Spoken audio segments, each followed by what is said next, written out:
সুইটির সাথে যে হাত মিলিয়েছে কৃষ্ণা সেটা জানতে পেরে সুইটিকে ঘাড় ধাক্কা দিয়ে বার করে দেওয়ার সিদ্ধান্ত নিল পর্ণা। হ্যাঁ বন্ধুরা, নিমফুলের মধু সিরিয়ালে আজকের পর্বে তোমরা এরকমটাই দেখতে পাবে। পুরো গল্পটা জানতে হলে প্লিজ লাইক দিয়ে সঙ্গে থেকো। সকালবেলায় সুইটি পর্ণার ঘরে চা দিতে আসে, সেটা দেখে পর্ণা সুইটিকে বলে, এটা কি করেছো তুমি, আবার সিঁদুর পরেছো কেন? সেটা বলাতে সুইটি কোনো কথার উত্তর দেয় না। তখন পর্ণা বলে, আচ্ছা তো ঢেঁটা, তুমি কথা বলছো না কেন? তুমি তো আমার কথা শুনতে পাচ্ছ, তাহলে কথার উত্তর দিচ্ছ না কেন?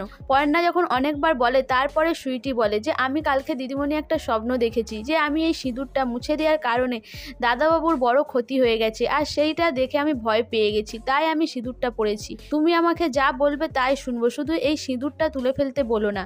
তখন পর্ণা বলে যে আমার ভালো রূপটা তুমি দেখেছো, তাই পর্ণা দত্তের এখনো শক্ত রূপটা দেখোনি, তাই আমি বলছি আমাকে বেশি কঠিন হতে বাধ্য করো না। যাও বলছি সিঁদুরটা গিয়ে ধুয়ে ফেলো। কিন্তু সুইটি কোনো কথাই শুনে না। সুইটি পর্ণার পা ধরে বসে পড়ে, বলে দিদিমণি আপনি যা বলবেন আমি তাই শুনবো, শুধু এই সিঁদুরটা তুলে দিতে বলবেন না। এরপরেই দেখায় যে সুইটির ঘরে কৃষ্ণা আসে, সেটা দেখে সুইটি অবাক হয়ে যায়। সুইটিকে কৃষ্ণা বলে যে আমি তোমার সাথে কথা বলতে এসেছি, তোমার সাথে একটু পরিচয় করতে চাই। তখন সুইটি বলে যে কালকে তো আমাকে খেঁচাচ্ছিল, তাহলে আজকে আমার সাথে এত ভালো ব্যবহার করছে কেন, এর কারণটা কি? দেখি তো, একটু বাজিয়ে দেখতে হবে। এরপর সুইটি যখন কৃষ্ণাকে গড় করতে যায় তখন কৃষ্ণা সে গড়টা নিয়ে নেয়। তারপরেই সুইটি বলে, ও বুঝেছি, এর এখন মন গলেছে, কিন্তু কারণটা কি? তারপরেই কৃষ্ণা বলে যে সুইটি আমি তোমাকে আমার বাবুর বউ বলে মেনে নেব, আমি যা বলবো তুমি তাই শুনবে। ওই বউ আমাকে জ্বালিয়ে পুড়িয়ে খেলো। তখন সুইটি বলে এই বিয়েটা তো বিয়েই নয়, আর ওই দিদিমণি আপনাকে কিভাবে জ্বালিয়েছে? তখন কৃষ্ণা বলে যে আমি যা বলছি সেটাই শোনো, তুমি শুধু কালকে থেকে এক মাথায় সিঁদুর পরে নেবে, এই সিঁদুরই তোমার জোর। ওই মেয়ে যাই করুক না কেন, সিঁদুর পরে থাকলে তোমার সাথে কিছুই করতে পারবে না, শুধু আমার একটা বাবুর বাবু চাই। এটা শুনে সুইটি তখন অবাক হয়ে যায়। সুইটি মনে মনে খুশি হয়। তখন সুইটি বলে যে এটা কি সম্ভব? তখন কৃষ্ণা বলে যে হ্যাঁ সম্ভব। তখন সুইটি বলে মাসিমা, কিন্তু দিদিমণি তো এটা মেনে নেবে না। তখন কৃষ্ণা বলে একদম আমাকে মাসিমা বলবে না, আজকে থেকে তুমি আমাকে মাই বলবে। এরপর সুইটি কৃষ্ণাকে মা বলে ডাকে। তারপরেই যখন পর্ণা সুইটিকে আবার ডাকে তখন সুইটি মুচকি হাসে। তখন পর্ণা বলে কি হলো, কি ভাবছিলে, আমি যে তোমাকে এতক্ষণ ধরে ডাকছি? এরপর সুইটি বলে যে দিদিমণি আমাকে সিঁদুরটা ধুতে বলবেন না। তারপরে সৃজন বলে দেখেছো পর্ণা, আমি বলেছিলাম না এই মেয়েটি সুবিধের নয়, দেখো এখন কথাবার্তা শোনো। এরপর পর্ণা হাত ধরে জোর করে টেনে নিচে নিয়ে আসে। পর্ণা বলে আমি দেখছি কিরকম সিঁদুর না তুলে। পর্ণা যখন নিচে নামিয়ে আনে এরপর বাড়ির সবাই এসে হাজির হয়। জেঠু বলে সকাল সকাল আবার কি শুরু হলো? জেঠু বলে আমি জানতাম এই মেয়ে আবার সিঁদুর পরেছে, আমি জানতাম এই মেয়ে এত সোজা নয়, যার বাবা দাদা এরকম আর সেই মেয়ে কখনো ভালো হতে পারে? তখন রুচিরা বলে যে আমি বলেছিলাম পর্ণা এই মেয়েকে অন্য কোথাও রেখে আয়, দেখেছিস সকাল থেকে নিজের আসল রূপ দেখিয়ে দিয়েছে। তখন পর্ণা বলে ও তো জানে না আমি আলোক পর্ণা দত্ত, আমি সব কিছু মেনে নিতে পারি, কিন্তু আমার স্বামীকে নিয়ে কেউ কিছু করবে আর আমি সেটা মেনে নেবো, সেটা কখনোই হতে পারে না।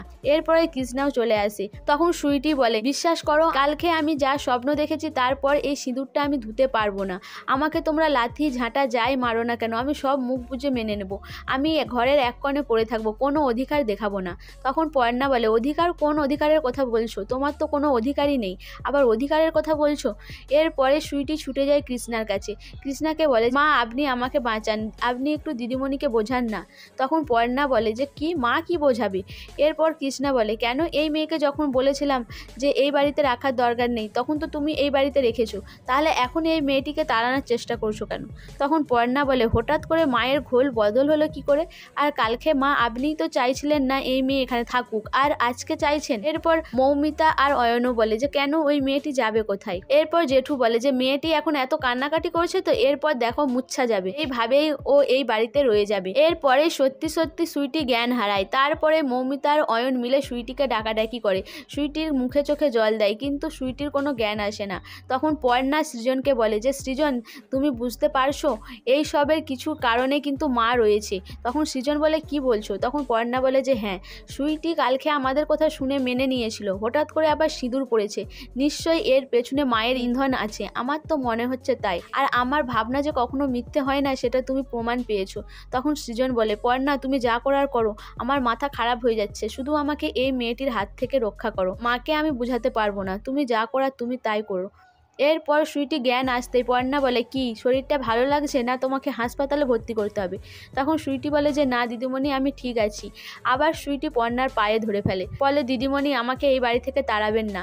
তখন পর্ণা বলে, কোনো কথা শুনবো না তোমার, আমি তোমার একটা হোমে থাকার ব্যবস্থা করছি, আর সেটা ঠিক করার পরেই আমি তোমাকে সেখানে দিয়ে আসবো। জেঠু বলে, এতখানে একটা তুমি ঠিক সিদ্ধান্ত নিয়েছো, ওই মেয়েকে যাও আগে হোমে রেখে দিয়ে আসো। সো বন্ধুরা, পর্ণা কি পারবে সুইটিকে এত সহজে নিজের ঘাড় থেকে নামাতে, না কৃষ্ণা পর্ণার কাছে বাধা হয়ে দাঁড়াবে? তোমাদের কি মনে হয় অবশ্যই আমাকে কমেন্ট করে জানাবে। আর আমার ভিডিওটা ভালো লাগলে প্লিজ সাবস্ক্রাইব করে দিও, আর লাইক কমেন্ট শেয়ার করো।